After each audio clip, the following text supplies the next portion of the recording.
Hi friends, அஸ்ஸலாமு அலைக்கும். Welcome to my channel. இன்றைக்கி நம்ம சேனலில் பார்க்க போகிறது பச்சரிசியை நல்லா வாஷ் பண்ணிவிட்டு ஊற வச்சுட்டு அதை கிரைண்டரில் போட்டு அரைச்சி எடுத்து வச்சுக்கிட்டு அந்த மாவில் இருந்து 4 வகையான பிரேக்ஃபாஸ்ட் அண்ட் டின்னர் ரெசிபி நம்ம பார்க்க போகிறோம். என்னலான்னு பார்க்கலாம். அதுக்கு முன்னாடி நம்ம சேனலை சப்ஸ்கிரைப் பண்ணாதவங்க சப்ஸ்கிரைப் பண்ணிடுங்க. பக்கத்தில் இருக்கக்கூடிய பெல் ஐக்கானையும் கிளிக் பண்ணிடுங்க. இப்போ நம்ம வீடியோக்குள்ளே போகலாம்.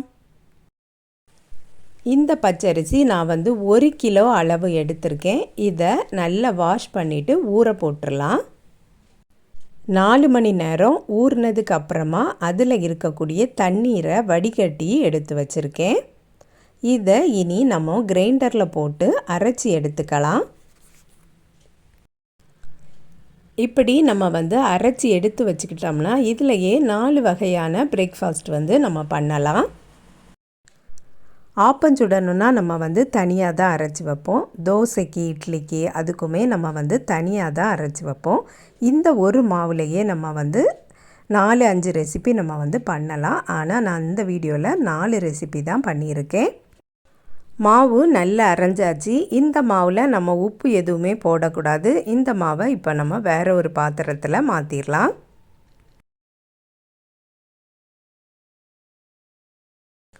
மாவு எல்லாத்தையும் இந்த மாதிரி ஒரு கண்டெய்னரில் போட்டு நம்ம ஃப்ரிட்ஜில் ஸ்டோர் பண்ணி வச்சிடலாம். இதை புளிக்க வைக்க வேண்டிய தேவையே இல்லை. எந்தெந்த ரெசிபி பண்ண போகிறோமோ அதுக்கு தக்கன நம்ம மாவை எடுத்துக்கலாம். இப்போது அரைச்ச உடனே நான் தோசை சுட போகிறேன். அதுக்கு மாவு எடுத்துக்கலாம். இப்போது ஒரு பாத்திரத்தில் நான் புளிச்ச தோசை மாவு வச்சுருக்கேன். அதுக்கு கூட இந்த பச்சரிசி மாவையும் ஒரு கரண்டி எடுத்து ஊற்றிக்கிடலாம்.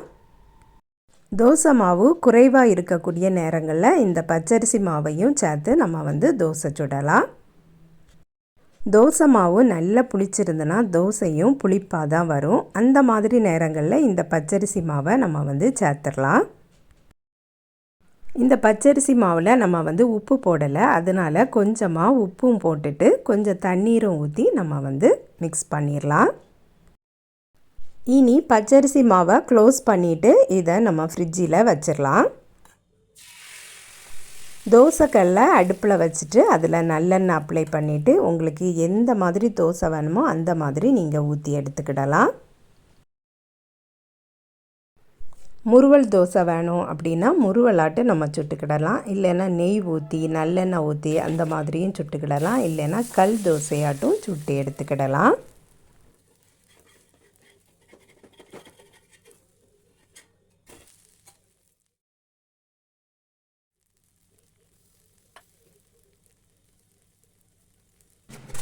ஃபஸ்ட்டு ரெசிபி ரெடி ஆகிட்டு தோசை சுட்டி எடுத்தாச்சு. இனி 2வது ரெசிபி பார்க்கலாம். 2வது நான் ஆப்பம் இன்றைக்கி சுட போகிறேன். இந்த புளிக்காத பச்சரிசி மாவில் இருந்து நம்ம எடுத்து ஆப்பம் சுடலாம். பச்சரிசி மாவு ஒரு கரண்டி தான் எடுத்திருக்கேன். அதுக்கப்புறம் ஒரு கரண்டி புளிச்ச தோசை மாவும் இருக்குது. அதையும் இந்த பச்சரிசி மாவு கூடயே சேர்த்துடலாம்.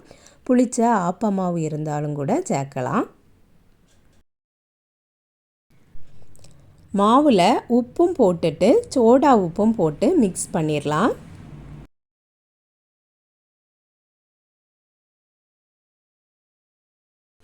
மாவு ரெடி ஆகிட்டு இனி நம்ம ஆப்பம் சுட்டுடலாம். இதில் சொல்லியிருக்கக்கூடிய 4 ரெசிபீஸும் செய்து முடித்த பிறகும் மாவு மீதி இருக்கும். அப்போது நம்ம 2-3 நாள் ஆயிருக்கும். மாவு புளிக்க ஆரம்பிச்சிருக்கும். அந்த மாவில் நம்ம சோறும் தேங்காயும் மிக்சர் ஜாரில் அரைச்சி சேர்த்து மிக்ஸ் பண்ணி வச்சிட்டோம்னா நமக்கு ஆப்பம் சுட்டுடலாம். ஆப்பம் குக்கானதும் எடுத்துடலாம். நல்ல சாஃப்டாட்டி இருக்கும். கையால் எடுத்தாலே ஒட்டாமல் வந்துடும். டைம் கிடைக்கும்போது இந்த மாதிரி மாவு அரைச்சி ஃப்ரிட்ஜில் வச்சிட்டோம்னா நமக்கு என்ன வேணாலும் செய்துக்கிடலாம். மார்னிங் என்ன வைக்கலாம், நைட்டு என்ன வைக்கலாங்கிற கவலையே இருக்காது. மார்னிங் தோசை சுட்டுட்டோம்னா நைட்டு நம்ம ஆப்பம் சுடலாம். இல்லைன்னா பாலாடை சுடலாம். 2வது ரெசிபி ஆப்பம் சுட்டு எடுத்தாச்சு. இனி 3வது ரெசிபி என்னன்னு பார்க்கலாம்.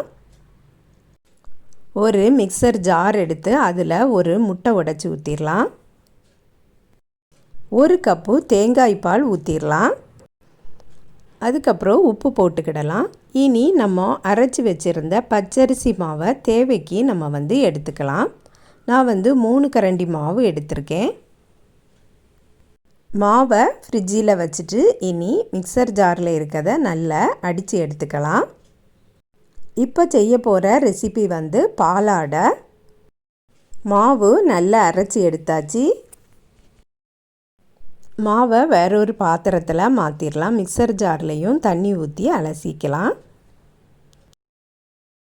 பாலாடைக்கு மாவு வந்து நல்ல லிக்விடாக தான் இருக்கணும். அதுக்கு தக்கன தண்ணி ஊற்றிடலாம்.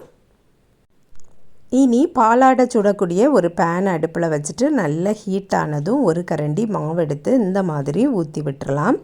இதை வந்து நம்ம மூட வேண்டிய தேவையில்லை.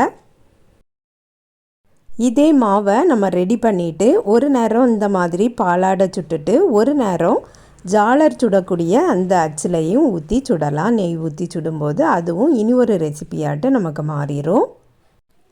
எல்லா மாவையும் ஊற்றி ஊற்றி சுட்டு எடுத்துடலாம். 3வது ரெசிபியான பாலாடையும் ரெடி ஆகிட்டு இனி அடுத்தது என்ன ரெசிபின்னு நம்ம பார்க்கலாம். 4வதாக சுடக்கூடிய ரெசிபி என்னன்னு பார்த்தீங்கன்னா, இது வந்து ஒரு மலபார் ஸ்பெஷல் ரெசிபி. மைதா மாவில் கோதுமை மாவுலெலாம் நம்ம வந்து பூரி பொரிப்போம். இது வந்து நம்ம பச்சரிசி மாவில் நம்ம வந்து பொரித்து எடுக்கிறோம். மாவு ரெடி பண்ணிடலாம். அதுக்கு ஒரு மிக்சர் ஜார் எடுத்து 1 கப்பு வடித்த சோறு போட்டிருக்கேன். அதுக்கப்புறம் நம்ம அரைச்சி வச்சுருந்த அந்த பச்சரிசி மாவையும் சேர்த்துடலாம். நமக்கு எவ்வளவு தேவையோ அதுக்கு தக்கன நம்ம வந்து சேர்த்துக்கிடணும். 3 கரண்டி மாவு எடுத்திருக்கேன். இதை இனி நல்லா அரைச்சி எடுத்துக்கலாம். அரைச்சி எடுத்தாச்சு. இனி வந்து வேறொரு பாத்திரத்தில் மாற்றிடலாம். மிக்சர் ஜார்லேயும் தண்ணி ஊற்றி அலசி ஊற்றிக்கலாம்.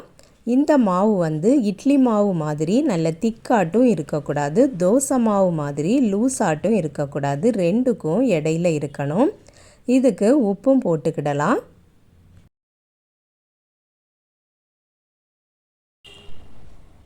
மாவு மிக்ஸ் பண்ணி எடுத்தாச்சு. இனி வந்து ஒரு இரும்பு சட்டி அடுப்பில் வச்சு அதில் எண்ணெய் ஊற்றிருக்கேன். எண்ணெய் சூடானதும் 1 கரண்டி மாவு எடுத்து அப்படியே ஊற்றிடலாம். நம்ம பணியாரம்லாம் பொரிப்போம்ல அதே மாதிரி ஊற்றிடணும். ஊற்றிட்டு நம்ம எதுவுமே பண்ண வேண்டாம், அதுவே அப்படி உப்பி வந்துடும். எண்ணெய் வந்து நிறைய ஊற்றணும்னு தேவையில்லை, குறைவாக ஊற்றினாலே போதும். பாருங்கள், நல்ல சூப்பராக வந்திருக்கு. இந்த மாவுலையே ஒரு முட்டை கூட அடித்து ஊற்றலாம். அது இன்னுமே நல்ல டேஸ்டாக இருக்கும். அவங்க ஊரில் இந்த ரெசிபியோட நேம் வந்து முட்டசுர்க்கா. இந்த ரெசிப்பியை மார்னிங் பிரேக்ஃபாஸ்ட்டுக்கும் எடுத்துக்கலாம், டின்னருக்கும் எடுத்துக்கலாம். இதுக்கு சைட் டிஷ் வந்து மட்டன் கிரேவி, சிக்கன் கிரேவி வச்சு சாப்பிடலாம். ரொம்பவே டேஸ்டியாக இருக்கும். மாவை ஊற்றிட்டு நல்லா உப்பி வந்ததும் அதுக்கப்புறம் மறுபடியும் திருப்பி போட்ட பகுதியும் குக் ஆனதும் நம்ம வந்து எடுத்துட வேண்டியது தான். ஒரே மாவை வச்சு 4 சூப்பரான ரெசிபி செய்திருக்கோம். இதே போல் எல்லாத்தையும் பொரித்து எடுத்துக்கலாம். நல்ல டேஸ்டியான சாஃப்டான முட்டை சுருக்கா செய்தாச்சு. இதை இனி நம்ம பிச்சு பார்க்கலாம், உள்ளுக்கு எப்படி இருக்குது அப்படின்ட்டு பார்க்கலாம். பாருங்கள் எவ்வளவு சாஃப்டாட்டி இருக்குன்னு.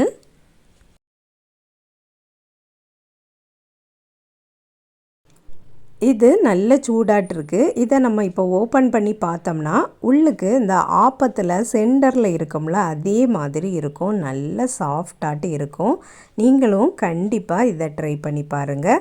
இந்த 4 ரெசிபீஸும் உங்களுக்கு பிடிச்சிருக்கும்னு நம்புகிறேன். என்னுடைய வீடியோஸ் பிடிச்சிருதுன்னா லைக் பண்ணுங்கள், ஷேர் பண்ணுங்கள். நம்ம சேனலை இது வரைக்கும் சப்ஸ்கிரைப் பண்ணலைன்னா சப்ஸ்கிரைப் பண்ணிடுங்க. நெக்ஸ்ட் வீடியோவில் வேறு ஒரு ரெசிபியில் சந்திக்கிறேன். அஸ்ஸலாமு அலைக்கும்.